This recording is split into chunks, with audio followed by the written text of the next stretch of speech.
Have you ever, like try to trade a cow, I don't know, for like a new set of pottery? Oh, It sounds yeah. a little ridiculous, right? But that's exactly how things worked before we had money. Yeah. So today we're diving into Niall Ferguson's The Ascent of Money Right. to kind of explore how we went from bartering to, these complex financial systems we have now.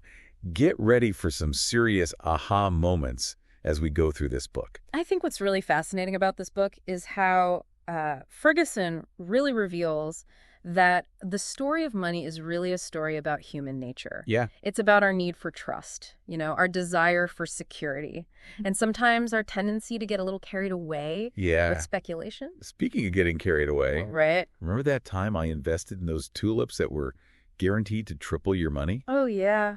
Well, maybe we'll get to that later. Yeah. But first, let's jump into chapter 1, Okay. where Ferguson kind of throws us straight into that world without money.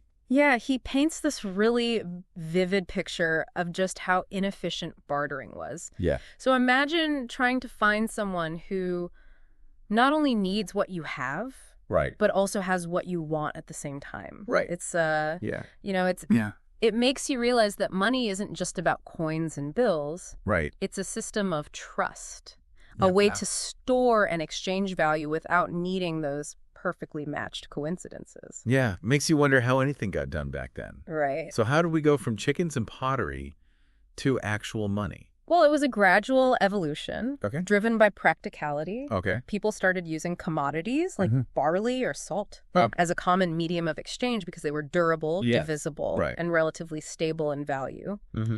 Then we see the emergence of precious metals like gold and silver, which were even more portable and valuable. Ah, so gold wasn't just about bling. It actually served a purpose. Exactly. And what's interesting is how geography played a role. So Ferguson tells the story of the Spanish silver mines of Potosi, this mountain of silver in South America What? that literally flooded Europe with silver in the 16th century.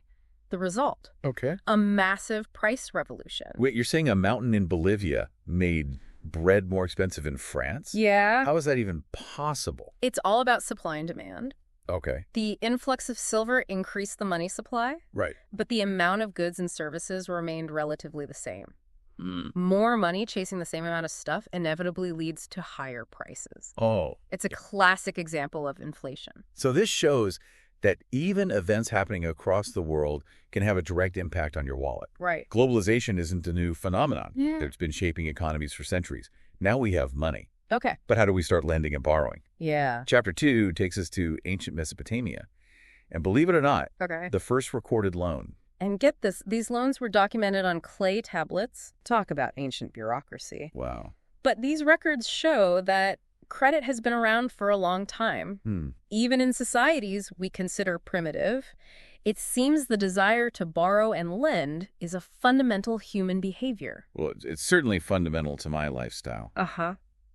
But seriously, what did they use as collateral back then? I can't imagine handing over a clay tablet saying, I owe you one cherry. It would be very reassuring. You're right, the forms of credit were much simpler then. Yeah. But even then, people understood the time value of money. The idea that a loan today is worth more than a promise of repayment in the future. Which brings us to a more familiar source, Shakespeare. Okay. Remember Shylock from The Merchant of Venice demanding a pound of flesh as collateral? Right. A bit extreme, maybe? Yeah. But it highlights the age-old tension between lenders and borrowers and the potential for exploitation. It raises these important questions that are still relevant today. How do we balance the undeniable benefits of credit, its ability to fuel economic growth and individual aspirations, with the need to protect borrowers from predatory practices? Yeah. It's a delicate balance that societies have been grappling with for centuries. From ancient clay tablets to Shakespearean drama, it seems like the story of money is woven into the very fabric of human history. It really is. Now let's move on to chapter 3 Okay? and enter the slightly less dramatic world of bond markets. Think of it this way. Instead of demanding a pound of flesh, imagine lending money to your city or government Okay. in exchange for a promise of future repayment with interest. Okay. That's essentially what a bond is. So it's like an IOU from the government. Yeah, you could say that. Does that mean I could technically own a piece of, say, the Brooklyn Bridge? Well, not exactly the bridge itself, but Okay. you would own a piece of the debt that financed its construction. Oh, okay. Bond markets play a crucial role in funding governments Okay. and large-scale projects. Hmm. But like any investment, there are risks. Interest rates can fluctuate. Hmm. Inflation can erode the value of your investment. Right. And sometimes governments even default on their debts. Speaking of taking risks, Yeah. this chapter introduces us to the infamous Rothschild banking dynasty. Right. These guys weren't just your average bankers. No, they weren't. They were financial powerhouses, financing governments across Europe and amassing a fortune in the process. Yeah, and their story illustrates how financial innovation can be a double-edged sword. Okay. They pioneered new ways to move money across borders, facilitating trade and investment. Right. But their influence also raised concerns about the concentration of power in the hands of a few. It's a debate that continues today as we grapple with the role of financial institutions in a globalized world. From financing wars to influencing governments, the Rothschilds were certainly ahead of their time. Yeah. Now let's jump into chapter 4, where things get a little more personal. Okay. Ever dreamed of owning a piece of a company and sharing in its profits? That's what the stock market allows you to do. It's the ultimate democratization of finance, Quite. giving ordinary people the opportunity to invest in businesses and share in their success. Okay. Of course, that comes with risks, too. Risks like, say, investing all your savings in a company that makes, I don't know, self-folding laundry baskets. And then the company goes belly up, and you're left with nothing but a pile of wrinkled shirts.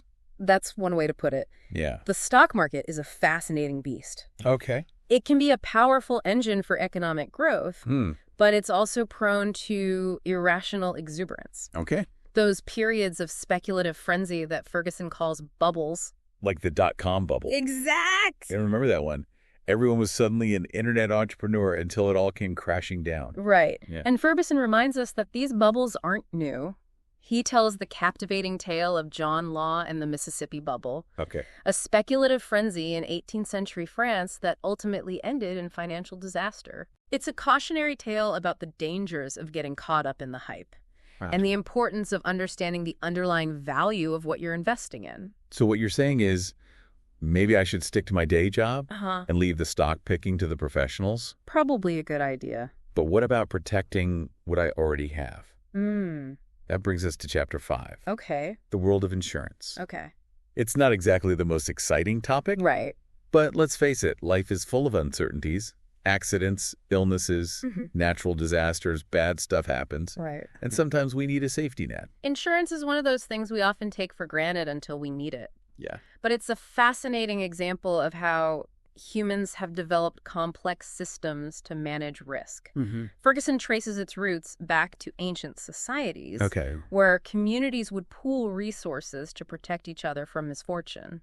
Think of it as the original crowdfunding campaign. So from sharing grain in a village to those hefty premiums I pay every month, it's all about spreading the risk. Yeah. But insurance isn't just about protecting individuals, is it?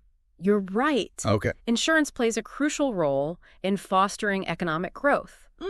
By mitigating risk, it encourages entrepreneurship and investment. Imagine try and get a loan to start a business. If there was no way to insure your inventory or protect yourself from liability, it would be a much riskier world, wouldn't it? I'd probably just stick to my cow and pottery then. Uh-huh. But speaking of risks, let's move on to chapter 6 and delve into a topic that's close to home for many of us. Real estate. Real estate. Yeah. The ultimate tangible asset, the dream of homeownership, the engine of so many economies. Yeah. But as Ferguson reveals, it's also a market with a history as dramatic as any stock market crash. I've heard stories about housing bubbles and crashes. Yeah. My grandparents still talk about the time they lost their house in the Great Depression. The allure of real estate lies in its perceived stability and potential for appreciation. But as history shows, property markets are just as vulnerable to booms and busts as any other asset class, and the social and political implications are huge. That's what I found fascinating about this chapter, Yeah. the connection between property ownership and political power. Right. Ferguson talks about property-owning democracies and how the interests of homeowners often shape policy decisions. Think about it this way. Okay. Homeowners are more likely to care about property taxes, zoning laws, Yeah. and local school quality. They have a vested interest in the community and are more likely to be politically active. So in a way, real estate shapes not just our physical landscape, but also our political landscape. It makes you realize how deeply intertwined money is with every aspect of our lives. It really is. From the houses we live in to the governments we elect. It's a powerful force. Yeah. And speaking of powerful forces, let's tackle globalization in our next segment. Sounds good. Globalization. It's a word that gets thrown around a lot, often with a lot of baggage. But in Chapter 7, Ferguson strips away the politics and shows us that financial globalization is really just the latest chapter in a long story of how money has moved across borders for centuries. Okay, but isn't globalization just a fancy way of saying big corporations taking over the world? Well, it's more nuanced than that. It's about the increasing integration of financial markets, the flow of capital, and the interconnectedness of economies worldwide. And it's not a new phenomenon. Ferguson takes us back to the early days of international trade, showing how empires like the British Empire played a role in establishing global networks and facilitating the movement of money. So the British Empire was like the original multinational corporation. In a way, yes. They established trade routes, set up banking systems, and essentially created the infrastructure for capital to flow across continents. And this process continued to evolve, leading to key milestones like the gold standard in the 19th century, which further standardized international finance. Ah, the gold standard. I remember reading about that. Wasn't that when countries pegged their currencies to gold? Exactly. And this created a system of fixed exchange rates, which made international trade more predictable and stable. But as Ferguson points out, this system also had its limitations. It was inflexible and could be disrupted by events like wars or discoveries of large gold deposits. And that's where the Bretton Woods system comes in, right? The one that emerged after World War II. You got it. The Bretton Woods Agreement was a pivotal moment in the history of financial globalization. It established a new system of fixed exchange rates, this time with the U.S. dollar pegged to gold and other currencies pegged to the dollar. This helped to stabilize the global economy after the war and facilitated a period of unprecedented economic growth. It sounds like a pretty good system. So why didn't it last? Well, no system is perfect, and the Bretton Woods system eventually faced challenges, particularly in the 1960s. The U.S. economy was struggling with inflation, and the fixed exchange rate system became increasingly difficult to maintain. By the early 1970s, the system had collapsed, leading to a more volatile exchange rate regime. So from the British Empire to the gold standard to Bretton Woods, it's been a long and winding road for globalization. But where are we now? What's the next chapter in this story? That's the big question. And in Chapter 8, Ferguson turns his attention to the future of money, exploring how technology is disrupting traditional financial systems and creating new possibilities. He discusses the rise of digital currencies like Bitcoin, the growth of mobile payments, and the potential for artificial intelligence to revolutionize the way we manage our finances. Okay, this is where I get a little lost. Cryptocurrencies, blockchain, decentralized finance, it all sounds so futuristic. Is this really the future of money? It's certainly a possibility. Ferguson doesn't offer a crystal ball prediction, but he lays out the potential benefits and risks of these new technologies. Digital currencies could offer greater transparency, security, and efficiency. But they also come with challenges such as volatility, the potential for illicit use, and the difficulty of regulating a decentralized system. It sounds like we're standing on the edge of a new frontier in finance. It's exciting, but also a little scary. I mean, what happens to banks and governments if everyone starts using Bitcoin? That's one of the big unknowns. Ferguson doesn't provide easy answers, but he encourages us to think critically about the potential impact of these technologies and to engage in a thoughtful debate about how we want to shape the future of money. It's definitely a lot to think about. But before we get too carried away with the future, let's take a step back and consider the big lessons we can learn from all this history. After all, we've covered a lot of ground, from bartering to bond markets, from globalization to the digital revolution. What are the key takeaways from the ascent of money? I think one of the most important lessons is that the story of money is ultimately a story about human nature. It's about our desire for security, our tendency to speculate, our ability to innovate, and our constant struggle to create systems that balance individual freedom with collective well-being. So despite all the technological advancements, all the complex systems we've created, the basic human impulses driving the financial world haven't really changed. Exactly. And understanding these underlying motivations can help us make sense of the past, navigate the present, and perhaps even shape a more stable and equitable financial future. That's a pretty hopeful message. Yeah. But isn't history just repeating itself? Booms and busts, bubbles and crashes. It seems like we're doomed to keep making the same mistakes. That's a valid concern. And Ferguson acknowledges that history often rhymes, if not repeats exactly. But he also reminds us that we're not passive bystanders in this story. We can learn from past mistakes, we can adapt to changing circumstances, and we can make choices that promote a more sustainable and just financial system. So knowledge is power. Absolutely. Understanding financial history isn't about predicting the future or becoming a Wall Street whiz. It's about becoming informed citizens, making better financial decisions for ourselves, and contributing to a more equitable and resilient financial system for everyone. Well, I don't know about you, but I'm feeling a lot more informed about money than I was an hour ago. But this journey through the ascent of money has also left me with a bunch of new questions. That's the mark of a truly insightful book. It doesn't just provide answers, it sparks curiosity and encourages us to keep exploring. Speaking of exploring, let's wrap up this deep dive with some final thoughts on the future of money. Right. So we've traced the evolution of money, from bartering to Bitcoin. Right.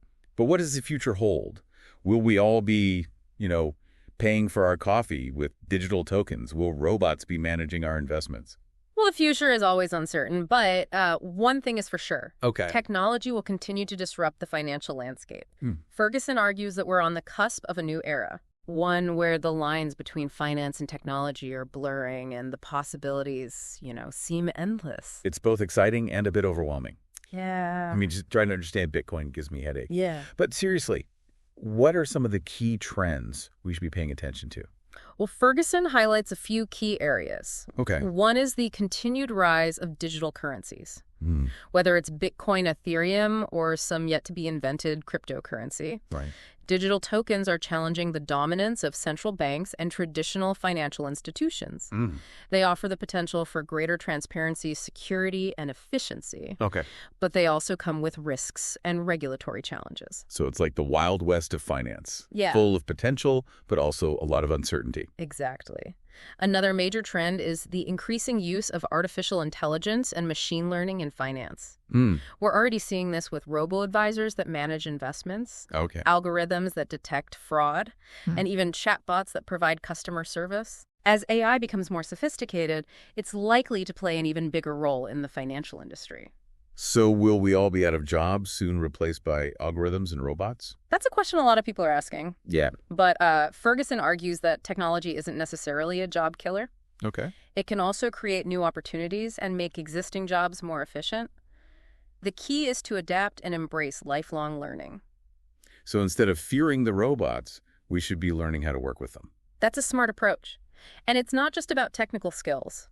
The future of finance will also require critical thinking, creativity, and the ability to navigate complex systems.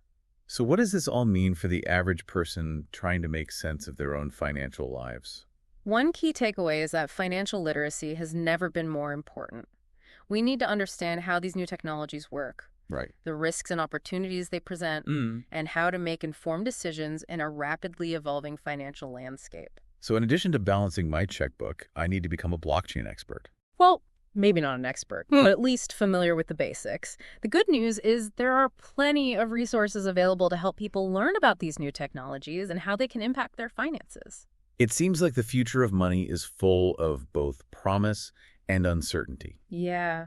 What are some of the big questions we should be asking ourselves as we navigate this new terrain? One key question is, how do we ensure that these technological innovations benefit everyone, not just a select few?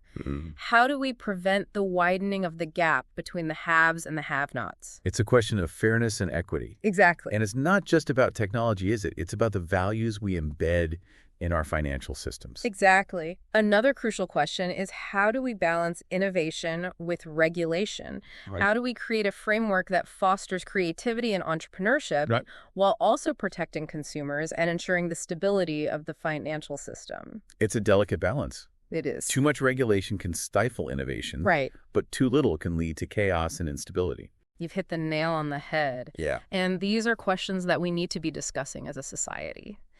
The future of money isn't something that's going to be decided by a few tech giants or central bankers. It's something that we all have a stake in. So what's the most important lesson we can take away from the ascent of money as we look ahead? I think Ferguson's key message is that financial history is not just a dry recounting of facts and figures. It's a story about human ingenuity, ambition, and our constant struggle to create systems that meet our evolving needs. The future of money is ultimately up to us. We have the power to shape it, to make it more equitable, more sustainable, and more aligned with our values. It's a powerful reminder that we're not just passive passengers on this financial roller coaster. Right. We have agency. We have choices to make. Yeah. And we can create a better financial future for ourselves and for generations to come. Well, that's our deep dive into Niall Ferguson's The Ascent of Money. It's been a fascinating journey through the history, the present, and the potential future of money. I don't know about you, but I'm feeling a lot more informed, a lot more curious, and maybe even a little more optimistic about what the future holds. And perhaps a little more prepared to face whatever financial challenges and opportunities lie ahead. Exactly. Thanks for joining us on this deep dive.